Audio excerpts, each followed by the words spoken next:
aquí de pie, firmemente convencido de que Jesús es el camino, la verdad y la vida. Que el cielo y la tierra pasarán, mas su palabra no pasará. Programa lleno de amor para ustedes, lleno de optimismo, con mucha gente buena en esta Quisqueya de nuestros dolores y de nuestros amores.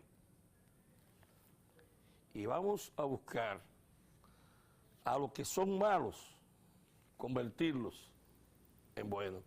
Así comienza nuestro programa con la lectura del Santo Evangelio en el día de hoy.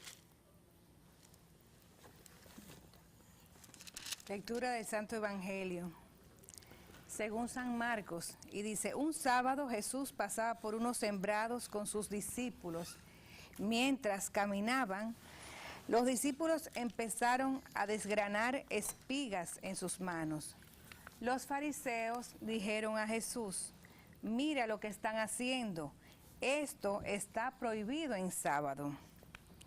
Jesús dijo al hombre que tenía la mano paralizada entonces: ponte de pie y colócate aquí en medio. Después les preguntó: ¿qué nos permite la ley hacer en día de sábado? ¿Hacer el bien o hacer daño? ¿Salvar una vida o matar? Pero ellos se quedaron callados. Entonces Jesús paseó sobre ellos su mirada, enojado y muy apenado por su ceguera, y dijo al hombre: extiende la mano. El paralítico le extendió y su mano quedó sana. En cuanto a los fariseos, apenas salieron, fueron a juntarse con los partidarios de Herodes, buscando con ellos la forma de eliminar a Jesús. Palabra del Señor. Gloria a ti, Señor Jesús. Bueno, doctor, ¿qué le parece ese texto del Evangelio de hoy? Bueno, entonces los médicos que no trabajen los sábados, entonces que no se coman los sábados, vamos a hacer abstinencia. ¿Qué le parece? Bueno, bien, vamos a centrarnos un poquito en el texto del Evangelio que Pirosca nos ha leído. Eso es parte del Evangelio. Nos ha proclamado, por supuesto. Padre. Sí, sí, sí. Porque entonces los médicos para los judíos no debían, para los judíos no, para los fariseos. Fariseo. Sí, para los fariseos, porque los que lo están preguntando más bien son los fariseos, llevándolo ahí. Hubo un momento que ellos se unieron todos y por eso se habla hasta de Herodes. ¿Okay? Esa página para la izquierda, dice Monseñor Marcano. Bien, pues hoy nos encontramos con un texto del Evangelio que nos comunica un estupendo mensaje. Jesús siempre un hombre práctico y que busca siempre centrar a las personas en hechos de la vida real. La primera cosa que hace el Evangelio de hoy es que nos ubica en un día de la semana. Nos ubica en el sábado. El sábado estaba ya estipulado en el Deuteronomio de que es un día, el séptimo día, que debía descansarse. Pero Jesús viene entonces a cambiar toda esta mentalidad. No es que Jesús no respetara la ley, no cumpliera la ley, lo cumplía la ley, la respetaba, quizás más que los demás. Él venía entonces a dar un cambio. ¿Por qué? Porque si bien es cierto que era el sábado del descanso, que no podía hacerse más nada que descansar, es decir, dedicar el día a Dios, también había algo importante, que está la ley, está la persona. Y él comienza entonces a hacer una serie de preguntas. ¿Qué hacemos con este enfermo que está aquí? Tiene una mano paralizada, hay que sanarlo, tiene muchos dolores. Si tuviera hoy quizá le darían cortisona para que no le dé el dolor ese que le da, ¿verdad? Pues si no va a engordar, entonces Jesús lo sana tranquilamente, ¿verdad? Ahí viene el problema. Tú sanas a un enfermo en sábado, has transgredido la ley. Si has transgredido la ley, entonces tú no eres de los nuestros. Entonces Jesús le hace una serie de preguntas importantes. ¿Qué hacemos entonces con este hombre? ¿Observamos fielmente la ley? Dejándolo abandonado a este hombre, sufriendo, porque la ley manda que no puede hacerse nada. ¿Qué es lo que hay que hacer entonces? ¿Salvar la vida de una persona o simplemente dejarlo morir. Entonces Jesús mete en esta disyuntiva a la asamblea que él tiene delante. Lo interesante es que ante estas preguntas que hace Jesús, toda la asamblea que está allí reunida permanece en silencio, un silencio confabulador. Si te mueves a favor del hombre, te vamos a juzgar. Si te mantiene la ley, eres de los nuestros, ¿verdad? Eres igual que nosotros. Entonces, así lo pone. Ante eso, entonces, la ley es necesaria para la convivencia, por supuesto, política y religiosa. Es fundamental esto. Todo pueblo organizado, todo Estado tiene que tener una norma, unas leyes que los norme, que nos indique qué tenemos que hacer en cada momento, en cada circunstancia. Pero esas normas que hace el hombre nunca pueden estar por encima del hombre mismo. Nunca. Y esto lo vemos porque también estas normas, ¿quiénes las hacen generalmente? Hombres y mujeres de poder. Y no siempre están a favor del más débil, del más frágil. Muchas veces hay normas, hay leyes que castigan al que menos puede, al más necesitado, y benefician a grupos de poder, sociales, económicos. Y entonces por ahí se escabulle y se mete la corrupción.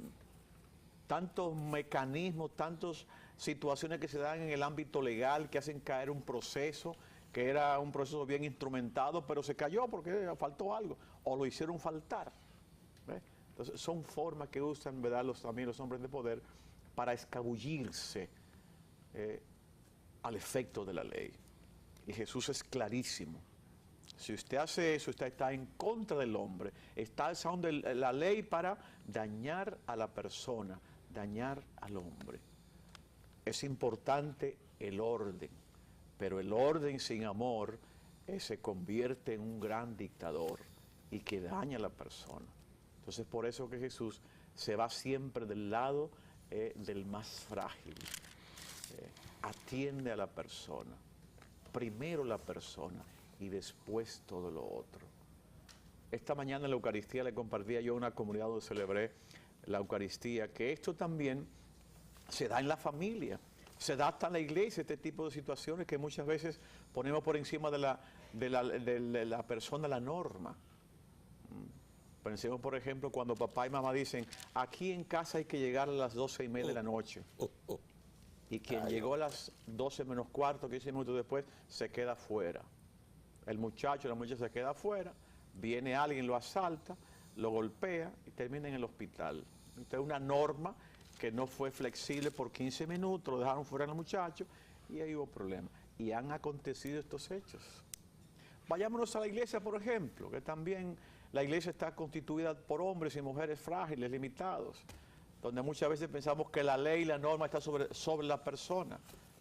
¿Sabe? Una persona, una mujer santa, buena, que por circunstancias diversas tuvo que separarse de su esposo y tiene 25 años separada.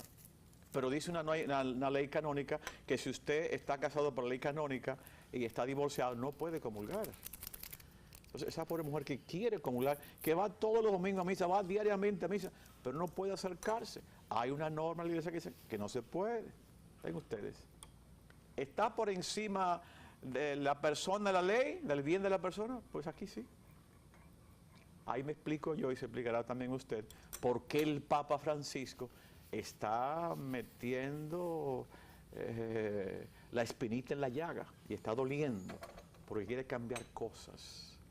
Porque tiene la impresión que en el mundo hoy lo importante es la norma, no la persona. Y precisamente porque ponemos tan más importancia a la norma, se escabullen tantas situaciones de corrupción. Estamos viendo, por ejemplo, en el mundo cómo hay presidentes, primeros ministros que están saliendo de los gobiernos por causa de la corrupción, que vamos a tratar un poquito más adelante. Entonces ven ustedes, Jesús hoy nos invita primero la persona, primero el hombre, primero la mujer y luego la norma, que también es importante, pero primero la persona. Muchas gracias. Sí, mire, a Jesús siempre lo pusieron a prueba y siempre lo tocaron, pero no lo convencieron. A Jesús le llevaron el denario. Y eso fue otra prueba terrible, más que la del sábado. Cuando le llevan el denario, los impuestos, y se lo ponen a prueba, mira esto, ¿qué tú quieres de esto, del pago de esto? Déjame verlo. Bueno, pues mira, dale al César lo que es de César y a Dios lo que es de Dios. Y es por eso que hemos repetido tanto que las cosas buenas son de Dios y las cosas malas son del hombre. Él no quiso chocar con los impuestos, porque y de ahí es que viene el asunto de los impuestos. De que te lo imponen. Pero esa es una norma que sin ella no se vive. El Papa Francisco lo que está trazando es el camino. Si nos recordamos de cuando las mujeres iban con mantilla a la iglesia y que no podían ir en pantalones y que lo único que se cantaba en la iglesia era el Wikileaks, nada más. Entonces la iglesia no iba. No se ría, padre, tú sabes que es así. Y dos panderetas. Entonces, o el sacerdote que decía la misa en latín, yo que era monaguillo lo recuerdo como ahora, sécula, sécula, seculorum, y es tu video paz de unipotentu, descanso sin paz y de espalda. Entonces, ese tipo de cosas lo que hacían era alejar a los parroquianos de la iglesia. La iglesia, lo único que no cambia en la iglesia es Jesús, es la cruz, pero el hombre tiene que adaptarse a los cambios y por eso el Papa Francisco visita a los musulmanes, el Papa Francisco visita a los ateos, el Papa Francisco recibe a los homosexuales, porque eso es la iglesia es abierta, la iglesia es comunidad, la iglesia no puede cerrarse. Ahora, hay normas establecidas como la que no puede cambiar el vínculo del matrimonio de que se casen dos mujeres, de que se casen dos hombres. Eso es inaceptable para la iglesia. Pero he conocido sacerdotes, que no lo voy a decir aquí ahora, que le daban la comunión a una señora casada con un borracho que le daba una pela todos los días, que vivía en camas separadas. Y entonces el sacerdote decía, pero la única forma de cuidarlo es que ella reciba la comunión. Pues ella lo que estaba era harta por dejarlo. Felizmente el hombre después se convirtió. Pero vamos a dejar que la hermana Pirosca, que tenemos un invitado interesante, también explique hoy lo que es el Evangelio y su entendimiento. No, la palabra de Dios vista desde el punto de vista de la mujer es interesante. El enfoque de ella como mujer. Sí, no, y la hermana, que ya ella fue hoy, andaba con una falda larga hoy. ¿Cómo llama ahora que tú estabas? En la parroquia San Rafael. ¿Qué es lo que tú estabas haciendo? En la adoración. Bueno, es un ministerio muy bonito, háblanos de eso. El venga. próximo domingo. Una falda larga. ¿Te oye, padre? Sí. Ellas andan con una falda larga. Bueno, él no, Martín, porque básicamente nosotros, yo pertenezco al movimiento con Fray José María Guerrero, que es de Fray José anda con sotana todavía también. aperturar capilla de adoración perpetua, es decir, crear un pueblo de adoradores que honren al Señor para su reino eucarístico, porque recuerden que el Señor dice que cuando el reino eucarístico se restablezca, Él vendrá. Entonces nosotros lo que hacemos... Que no venga ahora. ¿Por qué no? Bueno, porque yo no estoy preparado. No te voy a decir nada. Entonces, el próximo domingo 10 nosotros vamos a aperturar una capilla más ahí en la parroquia San Rafael, en el barrio 24 de abril. Entonces, se hace una procesión. A lo mejor veamos cómo lo vamos a hacer, padre. Yo, de hecho, no vengo. Pero... todo el mundo responde, se llenan esos horarios, mañana, tarde, noche y madrugada para 2 personas por hora. Entonces los feligreses se van motivando, uno va motivándolo también, y el párroco hace su parte, entre todos hacemos un equipo y entonces a eso vamos. Pero en relación a lo que es el Evangelio brevemente. Yo solamente, lo que a mí más me toca, Padre, es ver cómo siempre se impone la misericordia y el amor de Dios para la persona. Eso es increíble. Y yo estoy muy segura que todos esos fariseos allá atrás, cuando él le hizo la pregunta, ¿y ustedes qué harían? Pero el orgullo no los deja, porque muchas veces nosotros sabemos qué tenemos que hacer, cómo tenemos que hacerlo. Sabemos que no hacemos cosas que no obedecen a lo que sería la norma. Una norma, como decía el padre, una norma donde debe siempre primar el ser humano, donde debe primar el bienestar del otro, donde debe primar el amor que nosotros le demos. Pero el orgullo muchas veces nos lleva, o la famosa ley, a hacer lo que uno sabe allá atrás que no debe hacer. Así que vamos a pedirle al Todopoderoso que nos dé esa luz y esa gracia divina de actuar siempre con la ley del amor. Pero ya Pablo lo contestó eso. ¿Cuál? ¿Qué es lo que hay en mí? Que sabiendo que no debo hacerlo, Lo hago. lo hago. Así es. Actúe. ¿Qué es lo que pasa? Fue Pablo que me lo dijo. Sí, esa es tu gran Señores, excusa. nos vamos a un cambio. Bien.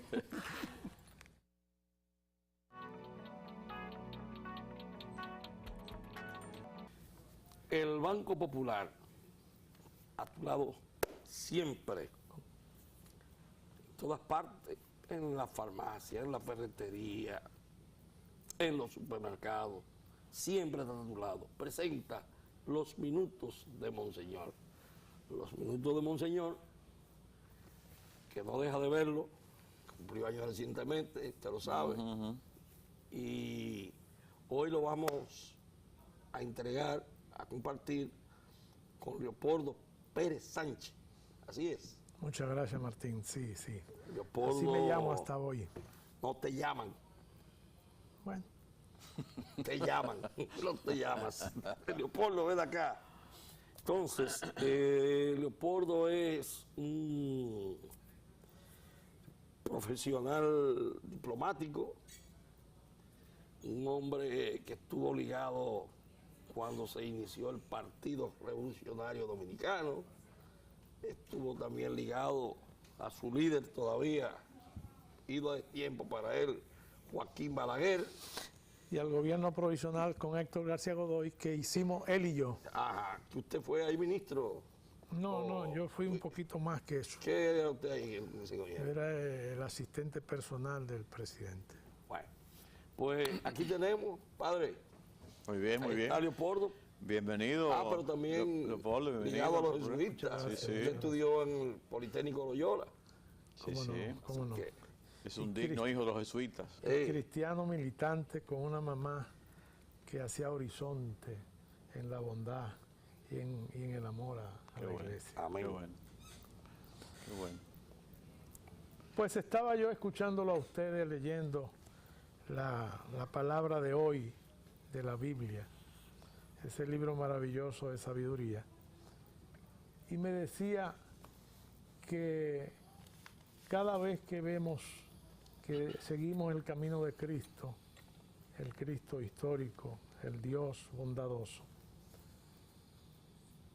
vemos en él que el tema de la salud es un tema central, el tema de la educación es un tema central y el tema de la justicia.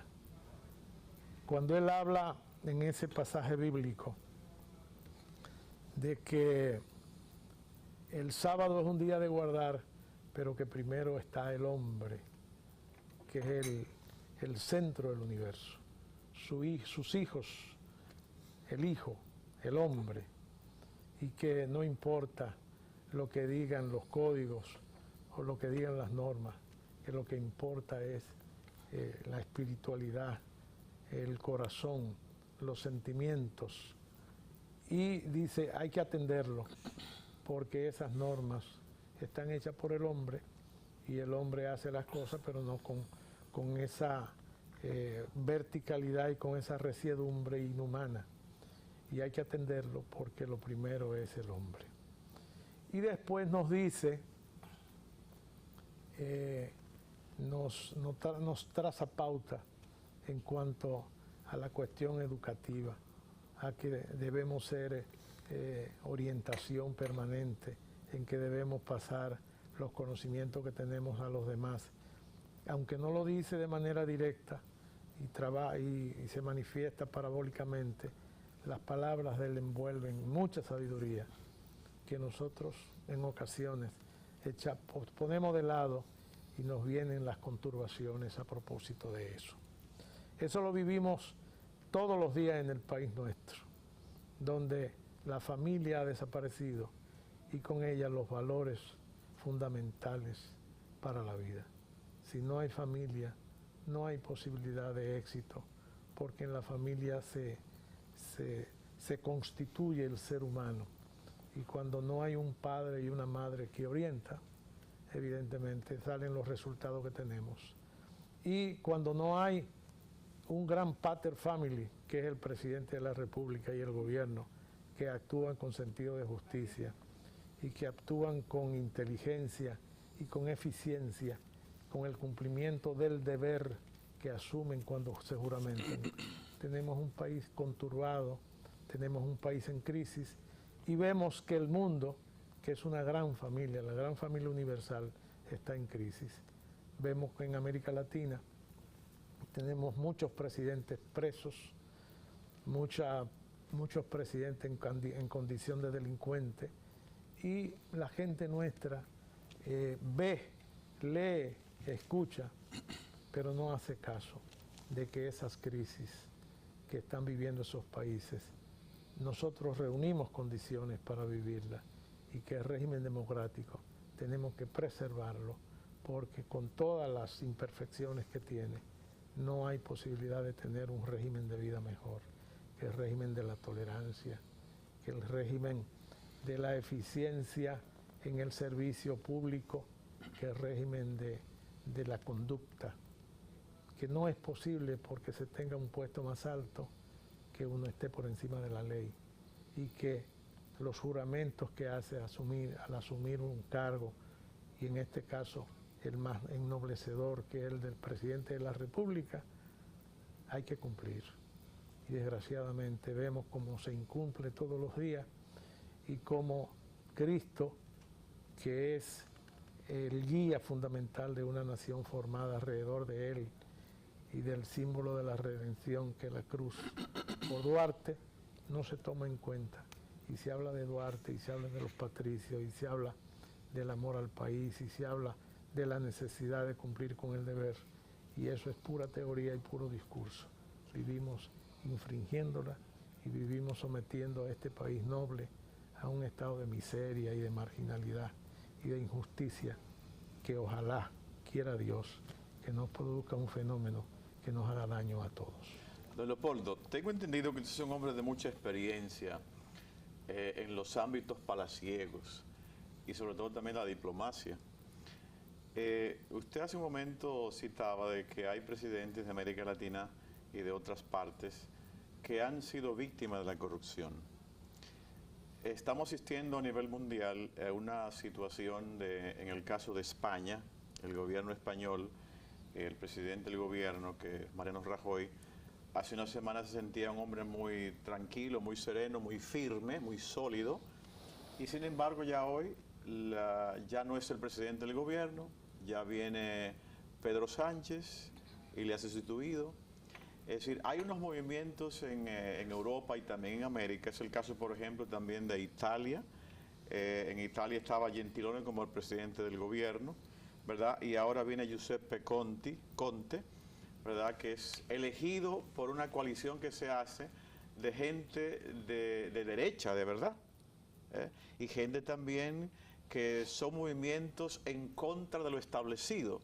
El caso del movimiento 5 Estrellas en Italia es eso.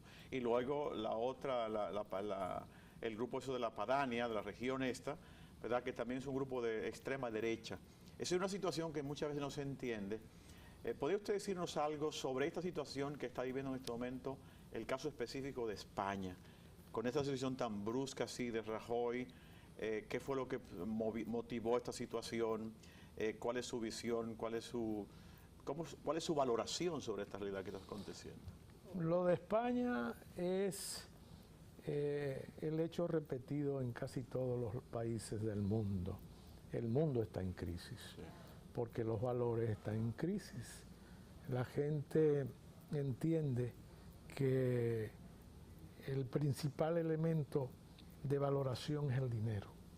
Por lo mismo, la conducta, la hoja de vida, el comportamiento social ha sido puesto de lado. Y eso es consecuencia fundamental de la pérdida de los valores familiares. En cuanto la mujer salió del hogar para completar los ingresos que se necesitan para una vida más o menos digna, comenzó a perderse la familia porque los hijos no están siendo educados como antes. Ahora se le deja a la sirvienta, que no tiene ilustración, o se le deja a la calle para que el tigueraje, como se dice coloquialmente, sea el que oriente sus pasos. Y tenemos un producto muy malo.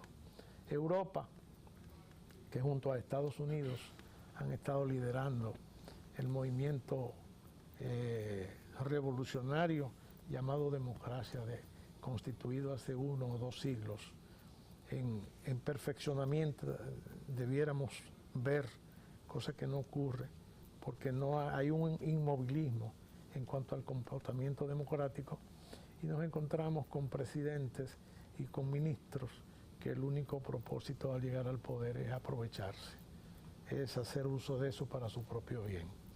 Y España, ese luminoso imperio que nos descubrió y que nos trajo el catolicismo y el cristianismo, está en crisis porque el Estado está en crisis. El mismo símbolo del oro, del enriquecimiento, del mercurialismo, ha normado. Y ese hombre que hasta hace poco, Rajoy, debilitado con su Partido Popular, se creía inconmovible, no se dio cuenta de que debía llamar a elecciones con rapidez porque ya el capote no aguantaba un remiendo. Y de buenas a primeras, un voto de no confianza en un país democrático, ocurrió lo que ocurrió. Eso pasó con Kuczynski hace pocos meses en Perú, que salió como el adalid de la democracia, el adalid de la honestidad y de la transparencia, y fue defenestrado. Y eso pasó en ese personaje un poco odioso, presidente Rafael Correa del Ecuador, un país maravilloso que conozco mucho y viví en él, que fue sacado del poder y llevado al zafacón de la basura de la historia por su comportamiento prepotente y por sus engañifas. Y los hemos visto en Centroamérica y lo hemos visto en todas partes, porque hay también un problema familiar en América. América somos todos. Unos hablamos inglés, otros hablamos castellano, otros hablamos portugués, pero somos el gran continente de la esperanza casi perdida que vivimos por la falta de cumplimiento fundamentalmente de los gobernantes. Tenemos una relación con un país que hemos debido cultivar de manera diferente, que son los Estados Unidos, que un gobierno ilustrado puede acercarse a él y hacer una alianza en un plano no de igualdad, pero en un plano de dignidad, porque evidentemente es un país demasiado grande. Y hemos echado eso de lado y hemos visto cómo ese imperio se ha ido debilitando y no nos damos cuenta que en la medida en que se debilitan ellos, nos debilitamos nosotros. Porque lo que parece para los extremistas de la izquierda una cuestión negativa, que es que nosotros estemos en América, es la gran virtud de nosotros los americanos, que no hemos sabido entender que somos una familia, que Bolívar quiso hacer una sola, pero que Chávez, interpretándolo indebidamente, quiso hacer una América excluyente, donde el principal país, que los Estados Unidos, estuviera fuera, cuando no hay razón para ello, porque tan importante es Duarte para nosotros como lo es Washington para ellos, y es tan digno uno como el otro, y son figuras históricas que nos han orientado y que nos han dado lo que tenemos como herencia, que nosotros apenas queremos. Eso que acaba de pasar en España y eso que pasó en Perú recientemente es un asunto para que los gobernantes nuestros reflexionen, porque tienen un poder prestado que ellos creen eterno y que en cualquier momento puede disolverse, porque no hay ninguna razón para pretender quedarse toda la vida en el puesto sin cumplir con su deber, siendo ineficiente, cuando el gobernante lo que es un empleado importante, no es el dueño de la nación. Y desgraciadamente, por malas enseñanzas, por desconocimiento o por falta de calidad humana, no se dan cuenta de que estamos llevando a estos pueblos a situaciones explosivas que no nos van a beneficiar a nadie. Imagínese usted, la providencia en ocasiones nos manda mensajes que no hacemos caso. Lo que acaba de pasar en Puerto Rico, una nación privilegiada, una nación protegida por los Estados Unidos, con 5 veces la importancia de la economía dominicana, con 3 millones de habitantes, con todos los privilegios, y hacen fracasar los gobernantes ese país, y viene un huracán y acaba con ellos. Imagínese usted, con los problemas que nosotros tenemos, si eso desgraciadamente ocurriera, ¿cuál sería la suerte nuestra de un país como el nuestro, que no tiene padrino y que tiene gobernantes que no se dan cuenta de que no es posible seguir por estos caminos de exclusión, de corrupción y de falta de transparencia, peleándose por un poder que no tiene sentido, porque no es un poder que ennoblece, es un poder que empobrece humanamente cuando se ve una nación postrada. Yo acabo de regresar de un viaje al interior y me he encontrado en las provincias del sur, de donde es el presidente Danilo Medina, en una situación de que parece que pasó un huracán, que no existe la nación ahí, que esas 4 provincias que Trujillo, el dictador, hizo para paralizar las pretensiones de ocupación pacífica de los adversarios nuestros del otro lado, en vez de reforzar eso para paralizar la barbarie, que gracias a la Iglesia Católica y en un plan que me refiriera el presidente Balaguer y que yo había leído, gracias a la intervención de la Iglesia Católica, que fue con el gobierno a poner el orden institucional y el orden religioso, paró ese movimiento de transculturización de los haitianos, metiéndonos el vudú, que ahora se ha constituido en un elemento importante por los folcloristas dominicanos, que dicen que eso es una cosa maravillosa, un acto de barbarie que nosotros tenemos que rechazar. Y tenemos un problema con los haitianos que nunca nos han querido, y que incluso la Iglesia Católica, en la persona del Papa, desorientado, porque el Papa ha reconocido que él puede ser en algunas cosas infalible, pero en cosas cotidianas no lo es. Y nos hemos encontrado con incluso parte de la curia que ha estado prefiriendo a los haitianos ante nosotros, no sabiendo y dejando de lado que ese asunto de derechos humanos es un asunto que tiene una identidad importante, pero que somos naciones diferentes. Es decir, que un evangélico no puede venir a la Iglesia Católica a mandar por sí, lo pero mismo. No, en eso son más las cosas que nos unen que las que nos separan. ¿De quiénes? De los evangélicos. No, yo estoy totalmente de acuerdo en eso. Que los evangélicos... Yo estoy totalmente de acuerdo en eso. Como los pentecostés, y eso son más las cosas que nos unen que las que nos separan. Sí, pero hay un orden. En relación al pueblo haitiano, que usted dice que la curia, bueno, la iglesia por eso es universal, porque hay de todo, hay quienes pueden pensar así, pero los haitianos, que son nuestros hermanos, ellos allá y nosotros aquí. Bien dicho, excelente. O sea que nosotros, el hecho de que un sacerdote, un obispo o un arzobispo, ¿por qué no?, tenga su criterio personal, porque eso no es la iglesia. La gente padre, y es bueno explicarlo. A veces piensa que cuando está hablando el arzobispo de Santo Domingo, por así decirlo, habló la iglesia. O cuando habla el padre José Pastor, habló la iglesia. No es así. Habla la iglesia cuando está la conferencia del episcopado dominicano. O sus voceros autorizados. Ni siquiera sus voceros, porque a veces son voceros, como son humanos, lo que pueden es vocear. Hay voceros que por estar en la palestra vocean. Y es más, hemos tenido casos, y yo tengo documentos de eso, de gente que quieren ser graciosos para los medios y no respetan las normas establecidas por la iglesia. Pero la iglesia habla cuando habla la conferencia del episcopado dominicano mediante un documento que firma cada obispo.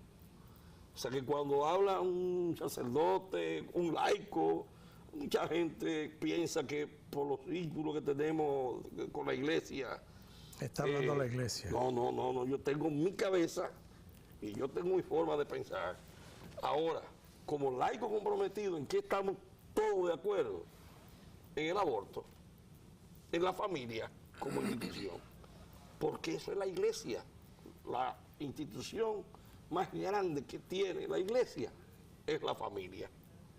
De manera que se han producido cambios, y me voy a ir a cuando usted comenzó, el asunto, por ejemplo, la iglesia no divorcia, pero la iglesia sí anula el matrimonio. Y no cuando se habla de que anula, lo que quiere decir es que ese matrimonio no existió. No existió. Perfecto. Yo señalaba ese asunto porque la sabiduría de la iglesia le permite conocer que los franceses fueron los culpables de que ese país sea inviable como nación. Teniendo la Guyana francesa 92.000 kilómetros, posesión francesa en América que ella no usa más que para proyectiles, y que tiene apenas menos de 300.000 habitantes, y que perfectamente bien con el espíritu cristiano de una nación como Francia ha debido entender que a esa nación ellos tienen la obligación de darle la oportunidad de ser una nación que proteja a sus habitantes, que le permita realizarse como seres humanos, cosas que no hacen. Entonces nos exigen a nosotros los dominicanos que nosotros nos desprendamos de los pocos recursos que tenemos para, olvidando la comunidad internacional, la obligación que tiene de protección Haití, tengamos nosotros que arrancarnos el pan de la boca, quitarle empleo a nuestros trabajadores, quitando las camas a nuestras parturientas y quitándole espacio a nuestros estudiantes en las escuelas y en las universidades para dárselas a los haitianos.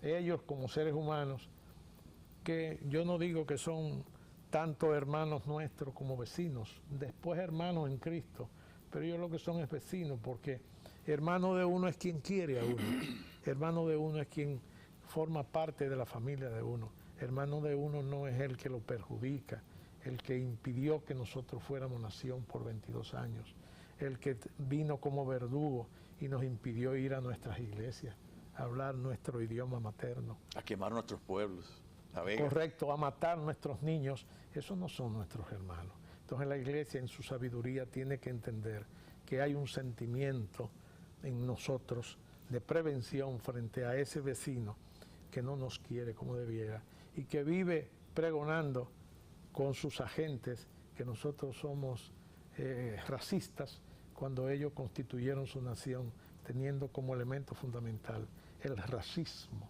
como elemento fundamental. Somos una nación negra y comenzaron a matar a todo el que tenía un poco de color blanco o mulato. Entonces nosotros tenemos que tener esa prevención. Ahora, somos una nación que tenemos en 172 años de existencia.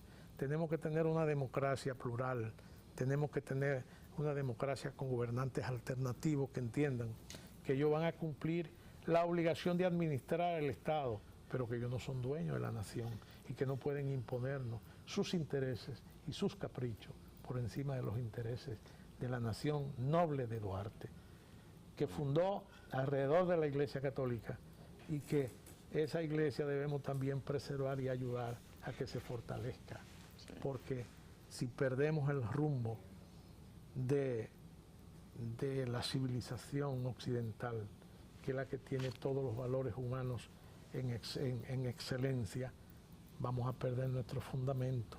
Por eso yo quiero que en los minutos que nos quedan pudiéramos hablar de las relaciones con China, porque cuando comencé a estudiar en el Politécnico Loyola, estudiaba teología y religión, conocí un personaje maravilloso que es San Ignacio de Loyola, justamente el hombre que llevó el cristianismo a la China. Sí. Y vivimos con él las persecuciones, las perversidades de gobiernos de esa nación noble que es China, pero que ha tenido dinastía de 300 años de existencia. Y eso solamente se mantiene a base de barbarie. Y nosotros no podemos asociar el pensamiento cristiano con la barbarie, porque eso nos daña. Pero es muy bueno que lo traigas, porque para tu conocimiento, nosotros tenemos en China más de 8 millones ya de católicos. De 1.300 tenemos bastante. O sea que, bueno, no teníamos nada. O sea, no teníamos nada. Y como no teníamos nada, y los que eran cristianos tenían que hacerlo en su casa, pero hoy y ahora con estas relaciones, ellos estoy seguro que la Iglesia Católica va a continuar creciendo. El asunto de China, que se haga hoy es un tema importante. Una realidad. Es bueno que sepan que los chinos no regalan nada a nadie. Aquí estamos creyendo que eso fue el maná. El Papá Noel. Que no, los chinos no regalan, como no regalan los norteamericanos, como no regalan las grandes potencias. Tal vez una exageración de su parte, porque me dicen que ellos, cuando uno va a comprar un picapollo en 100 pesos, si le falta un peso no se lo entregan. Pero si puede venir al otro día con el peso y lo completa, se lo venden. Bueno, sí, es posible. Así que no sueltan ni con un peso de diferencia. Ahí no hay humanismo de ningún tipo. Hay, pero lo que nosotros tenemos que prepararnos nosotros es a saber que esa apertura, si bien es cierto que puede traerlo a nosotros mucho más desarrollo, no es menos cierto que los chinos son colonizadores también. Y por eso hoy Venezuela que son un imperio, es de ellos. Y por eso lo más grave de ellos, que tú lo acabas bien de describir muy bien, el presidente lo acaban de nombrar, el primer ministro, como ellos le llaman, vitalicio a ese hombre. Una especie de jefe dinástico. Entonces, eso es peligroso. Pero antes de que el programa ya en pocos minutos, se hablan de las primarias abiertas, las primarias cerradas, las primarias contemporáneas. Y eso hay que dejárselo a los partidos.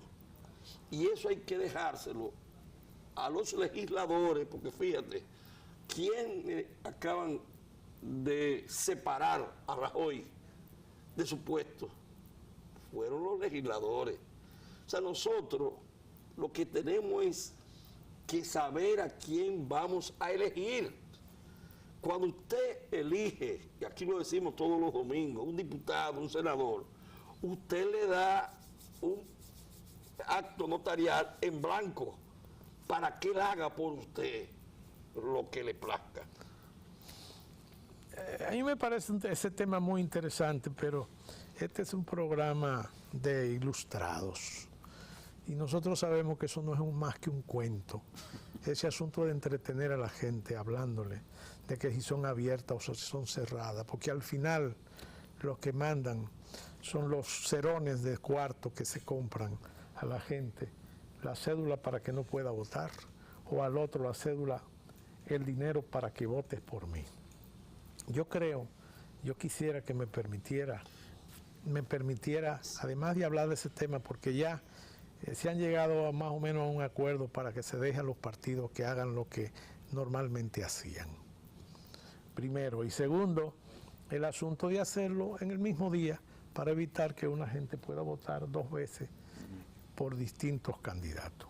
Pero yo quisiera la venia tuya para cerrar el tema chino, porque es un tema demasiado importante. Dice que fueron recientemente unos dominicanos a recibir un reconocimiento al doctor Peña Gómez, un grupo del PRD antiguo, y que se encontraron con unos senadores norteamericanos, y que esto, entre los cuales estaba el candidato, el precandidato a la presidencia por el Partido Demócrata, que le ganó a Hillary Clinton. Y él, entre otros, entre 2 senadores más, le decía a los dominicanos: ustedes no saben el paso negativo que están dando en el plano social. Esa gente es gente muy especial que tiene que ver mucho con los negocios a base de comisiones y una cantidad de robo, de corrupciones importantes. Pero más importante que todo, estudien los países donde han estado, cómo se maneja el medio ambiente, cómo se maneja el cumplimiento de la palabra empeñada. Váyanse a Costa Rica, váyanse a África para que ustedes sepan. Ustedes van a tener que pagar un precio muy alto por eso. Y yo le decía a esos amigos míos, digo, mira, yo soy un hombre muy asociado, no al pensamiento de derecha, como ahora de manera perversa se le dice que la iglesia es de derecha, que Balaguer es de derecha, que una cantidad de cosas. Engañabobos, porque ¿qué es lo que han hecho la gente? Yo fui un hombre de izquierda, ¿qué es lo que han hecho? Decía Rómulo Betancourt en un discurso memorable: yo he sido comunista toda la vida y soy presidente ahora de Venezuela, y me he dado cuenta de todas las falacias y de todas las engañifas. No es verdad que las cosas buenas que un gobierno hace, lo hace con espíritu de izquierda, lo hace con espíritu humanista. Yo toda mi vida he sido comunista y me he dado cuenta ahora de todos esos engaños y todas esas falacias. Todo eso es mentira. ¿Quién hizo aquí más medidas revolucionarias que Balaguer? En el campo, en la vivienda, en la salud y en todas esas cosas, en ese conglomerado de aldea que éramos antes, ¿no? Y sin embargo viven echándonos en cara permanentemente que somos de derecha, que acaban de elegir un derechista en Chile, que acaba de elegir un derechista en el Perú, que acaban de reelegir un derechista en Colombia. ¿Cuál derechismo? ¿Qué es lo que ha hecho la izquierda? La revolución de las drogas, la asociación con el asesinato y con el secuestro y esas cosas. Los hemos visto. Tenemos gente buenos en todos los sectores, la gente más moderada y la gente revolucionaria. Pero yo creo que si existe en el país un referéndum constitucional aprobado, nosotros decisiones tan importantes como para disgustar a nuestros socios, que son los Estados Unidos, que no es una posición conservadora, es una posición humanística y respetuosa. Nosotros tenemos que tener mucho cuidado con eso. Taiwán fue nuestro aliado de 70 años y es el aliado de los Estados Unidos, que es nuestro gran aliado. Nosotros no tenemos que estar disgustando a gente que no ha sido fácil y que no ha sido amigo toda la vida por alguien que va a ser amigo nuestro. Sí, es cierto, pero también a ellos, cuando andaban huyendo, nosotros los protegimos cuando no era nación. Pero yo quiero referirme a Balaguer, que tú sabes que me unieron vínculos, no tanto como tú, pero me unieron. La manchita que tiene Balaguer fue aquella juventud que se perdieron. Otto Morales.